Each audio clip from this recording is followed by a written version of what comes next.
US add funding पर America से लेकर दिल्ली तक विवाद छिड़ा हुआ है। इस विवाद के बीच वित्त मंत्रालय ने एक रिपोर्ट जारी किया है। इसमें फंडिंग को लेकर कई खुलासे किए गए हैं। रिपोर्ट में फंड से जुड़ी सारी डिटेल्स की जानकारी दी गई है कि यूएस एड ने कितनी फंडिंग और उस फंड का इस्तेमाल कहां कहां हुआ।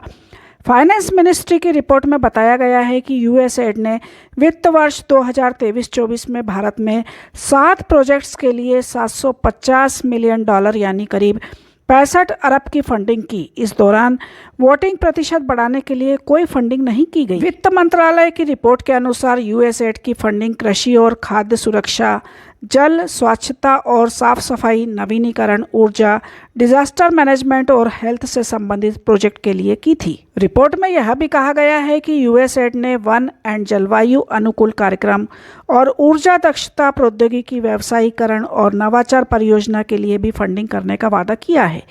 रिपोर्ट में कहा गया है कि भारत को अमेरिका से 1951 में मदद मिलनी शुरू हुई थी। यूएस एड की ओर से अब तक भारत को 555 प्रोजेक्ट के लिए 1700 करोड़ रुपए की आर्थिक मदद मिल चुकी है। दरअसल इस महीने की शुरुआत में अमेरिकी दक्षता विभाग यानी डोगे ने खुलासा किया कि United states agency for international development US add ने भारत में वोटिंग प्रतिशत बढ़ाने के लिए $21 मिलियन का अनुदान दिया था। वाले डिपार्टमेंट डोगे के इस खुलासे के बाद भारत में सियासी घमासान छिड़ गया।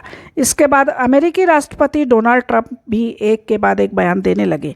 उन्होंने कहा कि हम भारत को वोटिंग प्रतिशत बढ़ाने के लिए $21 मिलियन की मदद दे रहे हैं, लेकिन हमारा क्या, हमें भी वोटिंग प्रतिशत बढ़ाना है।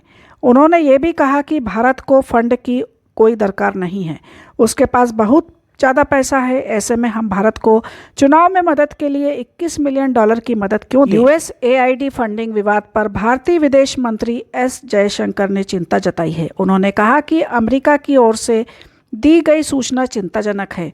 सरकार इसकी जांच कर रही है। अगर ऐसा कुछ है तो मेरा मानना है कि देश को पता होना चाहिए कि दुर्भावनापूर्ण गतिविधियों में कौन लोग शामिल है।